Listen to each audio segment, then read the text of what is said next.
સમાચારની વાત કરીએ તો ચંદીગઢ એરપોર્ટ પાસે ડ્રોન એટેકની આશંકા છે। ચંદીગઢમાં સતત વાગી રહ્યા છે ચેતવણી આપતા સાયરન। લોકોને ઘરમાં જ રહેવા માટેની ખાસ સૂચના આપવામાં આવી છે, તો બાલ્કનીમાં પણ ન ફરવા માટે લોકોને ખાસ સૂચના આપવામાં આવી છે।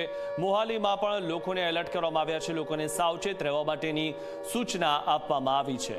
તો ડ્રોન એટેક થઈ શકે છે તેવી આશંકા છે। ચંદીગઢમાં આ પ્રકારની આશંકા વ્યક્ત કરાઈ છે અને ચંદીગઢ એરપોર્ટ પાસે ડ્રોન એટેકની આશંકા હોવાના કારણે સતત સાયરન વાગી રહ્યા છે। ચંદીગઢમાં સતત વાગી રહ્યા છે ચેતવણી આપતા સાયરન। લોકોને ઘરમાં જ રહેવા માટેની આ સૂચના છે। આ જે સાયરન છે તે લોકોને ઘરમાં રહેવા માટે કહી રહ્યા છે। બાલ્કનીમાં પણ ન ફરવા માટે લોકોને સૂચના આપવામાં આવી રહી છે।